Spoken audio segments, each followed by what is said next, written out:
Thank you very much, and thank you, Mr. Secretary. I apologize for my delay, but your contemporary and colleague, Mr. McDonald, was at the Veterans Affairs Committee, and we had a very informative hearing there.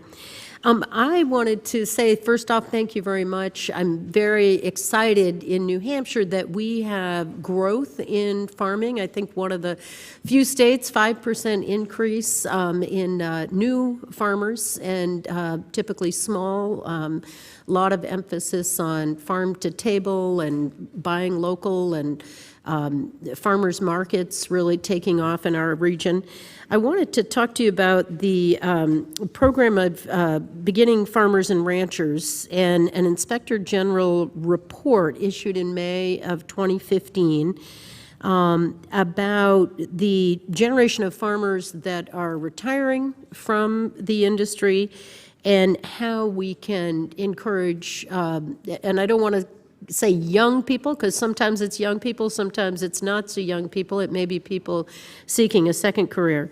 The quote was, despite considerable resources and effort provided by USDA agency, the department lacks sufficient performance goals, direction, coordination, and monitoring to ensure success that funds were being used effectively by farmers. And I just wanted to see if you could comment on that. How can we implement effective performance goals to ensure that taxpayer dollars are being well spent in this regard?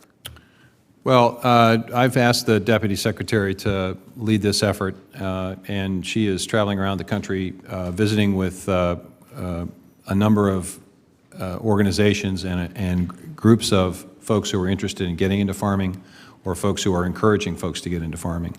You know, one of the issues that has cropped up that we have asked specifically the Beginning Farmer Advisory Group to look at is this issue of land tenure.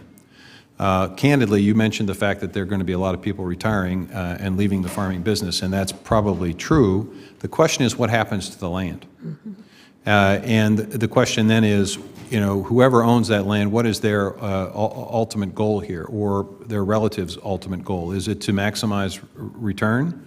Or is it to create opportunity for the next generation, or is it a combination of both? And frankly, I've asked this task force to come with recommendations on this issue of land tenure. What can we do, should we do, ought we do at USDA with reference to our programs to ensure that there is that proper balance, so that it's not a focus simply on bottom line, but it's also a focus on next generation. Number one. Number two, you all ask us to create a military liaison position, which we have done with Karis Gutter, who's a Marine, who works at FSA. Karis is actively pursuing efforts to try to get into military bases with information about farming opportunities, and basically providing opportunities for us to actually go on base to talk to folks who may be retiring or thinking about retiring about the opportunities that exist in farming. I think it's also helpful, the recent effort by the Farmer Rancher Alliance, which is predominantly production agriculture, to create a more positive image about farming and a more supportive image, to push back a little bit on some of the folks who are constantly critical of farmers. And I have seen recently some very, very positive, good ads. I saw one yesterday from the corn growers that was fabulous about the opportunities in farming. And I think the more we focus on the positive aspect of farming, the more we focus on all kinds of diversity within farming and diversity of size of operations, methods of production, crops being produced, and people, the better it's going to be in terms of our ability to attract more younger people, or more folks into this business. We're seeing an uptick in beginning farmers. We still have more to do.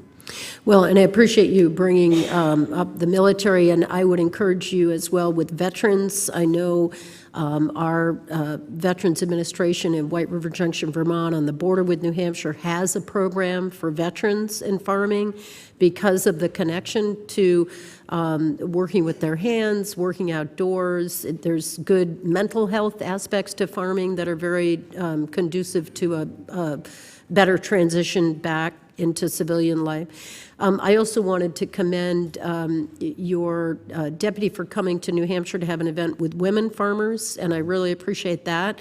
I think that's something that we need to look into. Huge job. And I look forward to working with you on all of these programs to bring in different constituencies to farming. You know, if I can, Mr. Chairman, the issue of veterans is one that I care very deeply about. It's obviously personal to me because of a nephew who served in Afghanistan who's now potentially, hopefully, thinking about a career after he graduates from college in the Forest Service. These folks are good problem solvers. One of the challenges that we've seen at USDA, and I've asked actually Secretary McDonald about this, is we're trying to get more veterans to actually work at USDA, and we're trying to get more veterans to work in federal government generally. We've had some success. We've seen increased numbers, but the attrition rate, folks coming and then leaving, is disproportionately high. And so we're asking our team to look at this. Why is that? What aren't we doing, or what do we need to do to make sure that these folks are acclimated and get back into a system? The Forest Service is nice because it's got a sort of a more of a military mindset, but the other mission areas, I think, we need to continue to do a little more work so that we make it a welcoming place for veterans, and that in turn should increase the more people getting into the business of farming from veterans. Terrific, thank you.